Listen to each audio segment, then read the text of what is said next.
Sophie Durocher. Un savoureux mélange artistique de culture et d'information. Cube Radio. Cube Radio.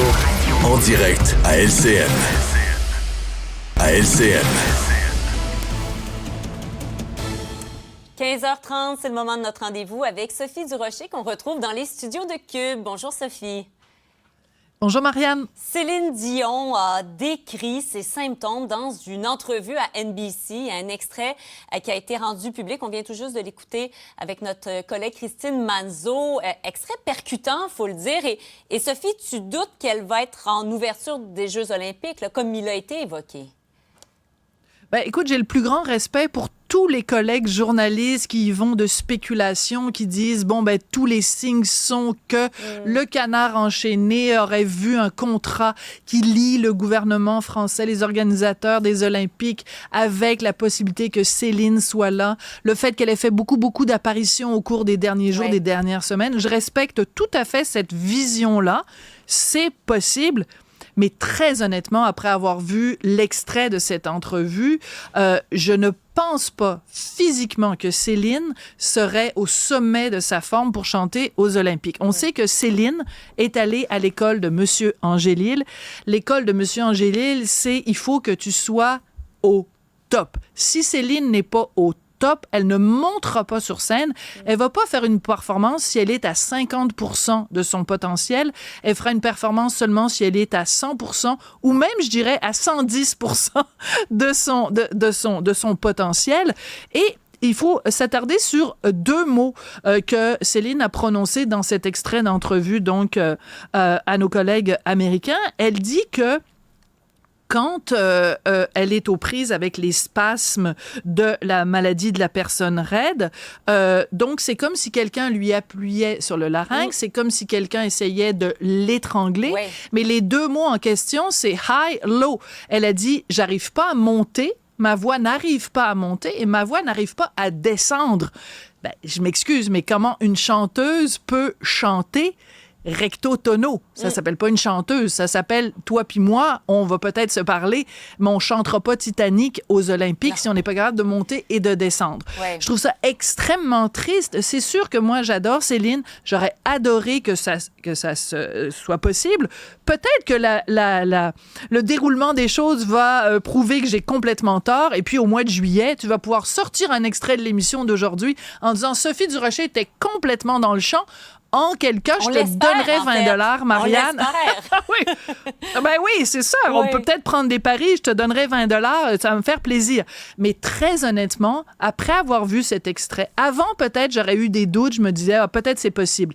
Mais après avoir entendu cet extrait, puis il y a une raison pour laquelle aussi on fait jouer cet extrait-là maintenant, c'est un extrait d'une entrevue qui va être diffusée donc en totalité le 11 juin. On sait que le 25 juin, c'est le fameux documentaire sur Amazon Prime où on a suivi Céline dans toutes ces difficultés, tous ces sacrifices pour essayer de retrouver la forme. Mais tu mets tous les éléments du casse-tête ensemble. Si elle n'est pas à 100% de sa forme, elle n'ira pas. Parlons par ailleurs de la Formule 1 qui est à Montréal. Oui. Le cirque de la Formule 1 du certain est à Montréal. Pour toi, avec l'état de la ville, les travaux, entre autres sur Sainte-Catherine, la propreté, etc., est-ce que la Formule 1 qui est, une carte de visite en principe, là, où on présente une ville à la face du monde, est-ce que tu as l'impression qu'on présente Montréal à la face du monde alors que la ville n'est pas sous son meilleur jour? Ben, tu te souviens, il y a plusieurs décennies de ça, un cardinal, je pense que c'est le cardinal Léger qui avait dit Montréal s'est mise belle pour accueillir son prince. En ce moment, Montréal s'est pas mise belle pour accueillir aucun prince que ce soit. Écoute, si c'est une carte de visite pour la ville de Montréal, je me demande bien à quoi elle peut ressembler. Parce qu'écoute, quels sont les problèmes de la ville de Montréal dont on a parlé au cours des dernières semaines? Problème d'itinérance, problème de santé mentale, problème de consommation, problème de criminalité. Écoute, quel genre de carte de visite ça fait pour Montréal quand les gens qui sont ici ouvrent le journal et voient qu'il y a quelques jours seulement, des jeunes de 15 ans dans une ruelle se sont entretués à coups de couteau. Donc déjà, ça veut dire que les jeunes à Montréal, il y en a qui se promènent à 15 ans avec des couteaux dans leur poche arrière. C'est pas super rassurant, mais en plus, mais ce c'est climat le cas dans d'autres de... grandes villes, ceci dit. C'est le cas dans d'autres grandes villes où ça Oui, mais s'arrête. dans d'autres grandes villes, oui, peut-être, mais il se trouve qu'à Montréal, c'est 1 + 1 + 1 + 1 + 1. Ça se produit dans d'autres grandes villes qui ont peut-être l'avantage d'être des grandes villes absolument magnifiques. En ce moment, Montréal, elle est laide, elle est sale, elle est dangereuse et elle est épeurante. Fait que c'est pas vraiment des arguments qui sont très, très vendeurs. Et il y a certains de nos collègues qui ont montré que, bon, il y a plein de plats extrêmement chers qui vont être disponibles, évidemment, pendant le week-end du Grand Prix. On va pouvoir se payer des tomahawks, des viandes à 500 $, des grands vins et tout ça. Mais les gens, quand ils vont sortir du restaurant, là, puis que dans la rue, ils vont voir des gens en situation d'itinérance complètement recroquevillés sur eux-mêmes. On les appelle, tu sais, le phénomène des zombies, la drogue zombie. Il y en a plein. Il y en a plein. Le centre-ville de Montréal est rempli de ça.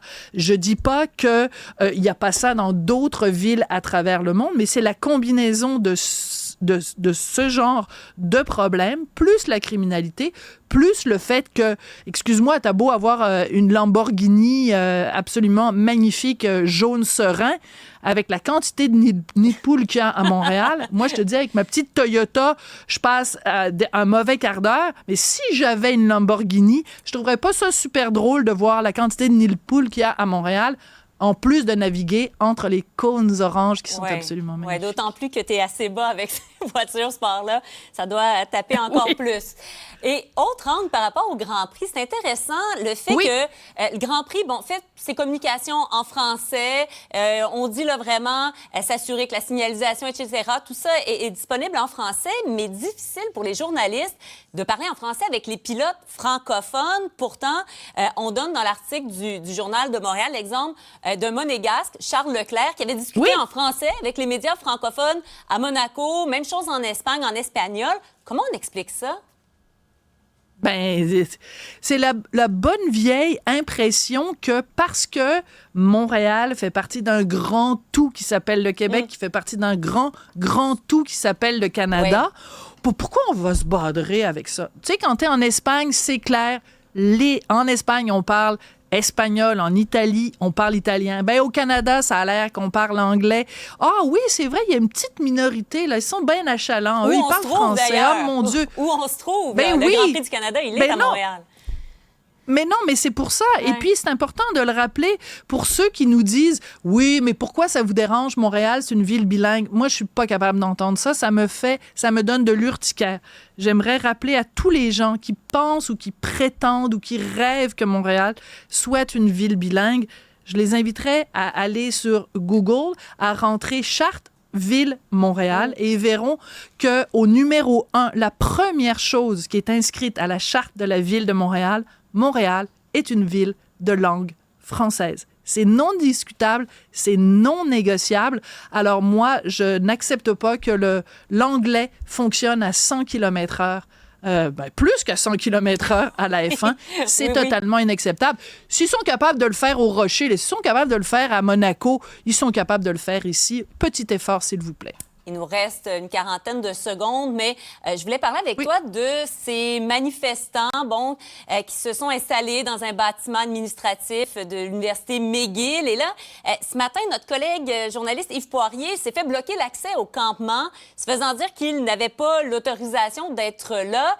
Est-ce que tu y vois un certain paradoxe? Ben, paradoxe. Je vois 3 paradoxes. Ce sont des gens qui disent qu'ils sont pour la paix, ils ont un comportement agressif, ils font du vandalisme. Ils disent qu'ils sont pour la démocratie, mais ils ne respectent pas la liberté de presse. Et ils disent qu'ils sont contre l'occupation par Israël de certains territoires. Or, eux-mêmes occupent un territoire. Alors, je pense que les jeunes qui sont en ce moment parmi les manifestants à McGill devraient peut-être ouvrir un dictionnaire puis revoir la définition de certains mots. On peut pas être pro-démocratie et empêcher la libre circulation des idées et surtout la libre circulation des représentants de la presse. C'est inacceptable. Sophie Durocher, merci. Bonne fin de semaine.